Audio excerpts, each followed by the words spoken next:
Hello everybody and welcome to Fruits Basket episode, oh man, what are we on, 14? I'm going to say 14, episode 4, I said it twice, anime review. It's okay, I'll keep it in, it's fine.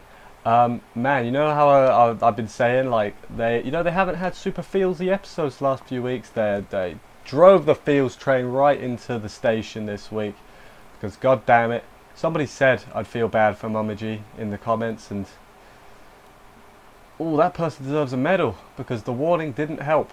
And then it got all drama filled. But we'll start at the beginning, as we always do. Go through the episode. And yeah, as we get to things, I'll talk about them like I normally do. The other 13 times. I'm all over the place today. It's very warm. So we start off with a Momiji flashback of him and his mum. He sees his mum. He's like, hey mum. He's like hiding behind a wall or whatever. But then we go to Toru. Basically saying, hey, I'm going to my mum's grave, is that cool? And Shigeru's like, yeah, that's cool, I'm not there anyway. Yuki says he's going to go, and Kyo makes a face, very like, he's like that, that's exactly what he does. Yeah, then we get a new opening. It's fine, I think I prefer the old one, but this one's definitely a lot more joyful. Like the previous one, it's kind of more melancholy. Melancholy's a good word. I don't know if I'm using it correctly, but it's a good word. Melancholy. But this new one it's kind of more cheerful. There's a lot of umbrellas in the opening, which is fine. Or a parasol. What's the difference between a parasol and an umbrella? Is there a difference? I don't know. I'm not intelligent enough. But yeah, new opening's fine, but I prefer the old one. I think, anyway. I'm sure I'll get used to it. But yeah, then at school, Toru tells her friends that Yuki's coming and Kyo might come, and then they talk about her mum a little bit. They're like, yeah, you know what, your mum was great, Toru, just keep talking about it. I'm like, yeah, I'm sure that's not going to make her sad. I mean, to be fair, it doesn't, but come on guys, show a little bit of I don't even know. But then Momiji runs up to them because he's playing like hide and seek or cops and robbers or something. I'm like, you're at school, man. If I did that, I'd get a detention at my school. My school was almost swore then. My school was very, let's say, strict. They were dickheads, quite frankly. You couldn't get away with now, but unless you lied. I lied a lot. I wasn't that bad a student, but I wasn't a good student. But yeah, this school, they allow Momiji to run around. Maybe because he looks like a small child, I don't know. And then her friends say, they're like, man, I can't believe she's got herself back on track, Toru this is, because her mum only died a year ago. She's happier already, you know, she's what do you say? Not gotten over it, but you know what I'm saying. She's moving forward, she's smiling and all that. Good job, Toru. Yeah, they say if Toru died, I wouldn't be able to smile. I'm like, please don't tell me that's foreshadowing. Please don't even give me that idea, because, oh man, no, my tears. I don't want to do a review where I choke up and start crying in the review, but it could happen. I'm worried it might happen later on.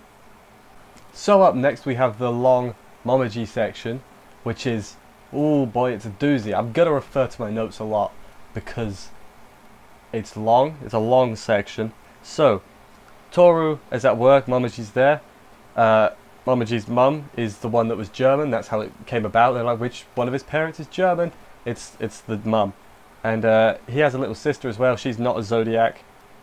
And then he says his mum doesn't know about him. And I don't know what that means.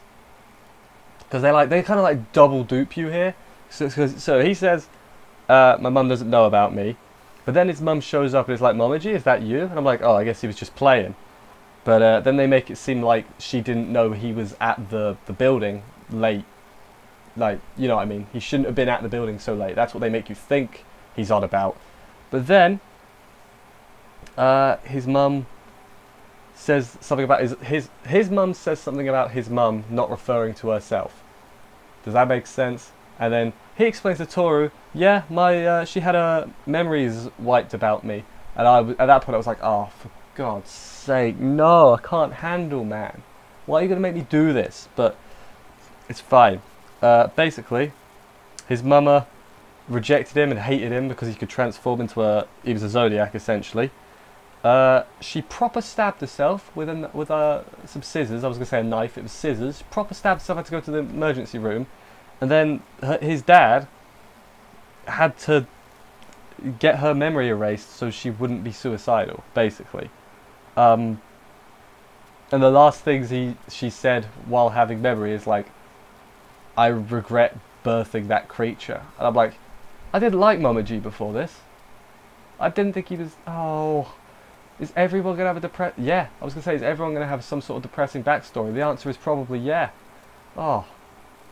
Man. But, yeah, then her memory gets erased, and he's been, like, secretly watching over her to make sure she's alright. And I'm like, Momiji, you need a hug. But then, obviously, Toru has the same... Oh, god damn it. Same... It's on camera, it's fine. The same, idea I had is like, he needs a hug. She gives him a hug. Doesn't matter, he transforms. He says like, I don't want to forget, I don't want any memory to be forgotten, I'm just going to live with that. And that's okay. And damn it. Momiji, look what you've done. I'm keeping it together barely, but god damn it, that was feelsy. That got me right in the feels. I was like, you know, I'll never say anything bad about anyone ever again. Because there'll be new characters, I'll say, I don't like them that much. And then it'll be like, backstory alert, and I'll be like, okay, now I feel bad. So, yeah, Momiji, yeah, well, look what you've done. I'm going to have to take a minute now. So let's go from that feels train to the graveyard. So, the gang all goes. Kyo agrees to go, I didn't mention that. He, at the end of this part, just like, hey, I'm going to come as well. Good job, Kyo. So they all go, the gang being, let me get this right, Toru, Kyo, Yuki, Hana, and Uo. Didn't realise until this episode, by the way, that those are nicknames because of the first part of their like last name. I think that's right. I'd like to say I'm an idiot, but I'm glad I realised now. I'm still going to call them Hana and Uo because that's easier to remember. And I'm checking to make sure I got their names right. I did, so that's good. But yeah, then there's some like flashback. Oh, before that, she's like, oh yeah, my dad died when I was a kid as well, Toru says. I don't remember if she said that before, but nobody could catch a break. We went from the Momiji stuff to like, okay, now you're going to feel bad for Toru. Yeah, that's... Ugh. So then Yuki has a flashback, because he remembers the day Toru was pulled out of class to say her mum's died, or her mum's been in an accident. And then while they're praying, or, you know, doing whatever, cleaning the grave or whatever, Kyo walks off to the side. Hana goes off to go see what he's up to. And he asks her if she can see ghosts, and she's like, no, that's different. And then she says, why do you feel regret in this graveyard? I'm like, did Kyo kill someone? I mean, I don't think that's what happened. I'm pretty positive no, he didn't. But something's up. Why do they keep throwing mysteries at me? I mean, I love it, but come on. Come on. I know when we get the answers, it's going to all pay off, and I'm going to cry like a baby on camera, but that's fine. Feels regret in the graveyard, and now then they have a picnic in the middle of the cemetery. I'm like, okay. There's the lightheartedness back. Isn't that great, guys? Having lightheartedness. We don't need no more depressing stuff, no more drama. No, drama's about to pick up in the next bit. Drama picks up big time. So, they're all going home. Then Hana says that both boys' waves are chaos. I don't know what that means. I'm assuming it means they've got some sort of internal turmoil. Internal turmoil. That works. Yeah. And also says they're all dense and then they wouldn't know what to do in a relationship and stuff like that. I'm like, oh, they're finally mentioning love and stuff. We're going to get into the triangle. Like, you know, properly into the... Well, after this last episode, we're definitely properly into the triangle. But yeah, then they also be all overprotective and they're like, no, Toru can never be married and all that. Well, not never, but you know what I'm saying. Great. I'm sorry if it seems like I'm skipping over this little bit, but the last little section was a bit dramaful, weren't it? So Toru fell asleep on, what do you call that? Not a balcony, a veranda? Veranda works. I don't know if that's the right use of that word, but I'm going to use it. That's a thing I do. I use words to make myself seem smart even if I don't know what they mean. So hopefully I'm using that right. And then Kyo finds her, and he just kisses her. Well, I mean, he doesn't, but it looks like he is from, an angle, playing some angle games. I don't know if he was even going for it and then stopped, or if he was just gonna whisper in her ear.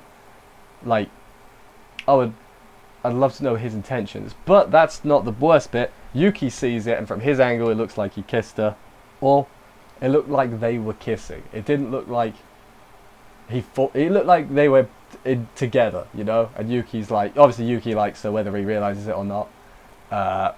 So he's like, oh, my heart. But no, he didn't actually kiss her, and that's gonna start drama now, because now, the way I see it, right, none of them are gonna talk about it. Like, Toru doesn't know because she was asleep. Yuki thinks that they were kissing, so he's not going to ask anything about it, pretend he don't see it probably. Kyo's not going to mention it because he's going to be all embarrassed, and he shouldn't have done it, let's be real. So none of them are going to talk about it. They're all just going to be, or the boys are going to be really awkward. Yuki around both of them, Kyo around Toru, and Toru's just going to be confused. So I think we're getting into the triangle now. Like, we had this whole early section was like setting the scene, basically introducing the characters, and now it's going to be the triangle. I think I've not read the manga, but I'm just making assumptions that are what makes sense in my head.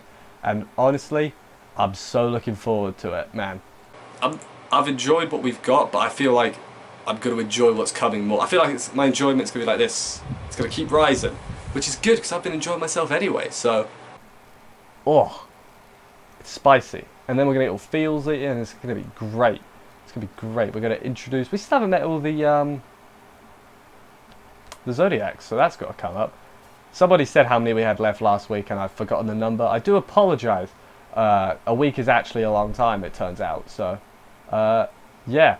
Let me know what you thought about this episode and everything. And I'll see you next week as always. Bye, guys.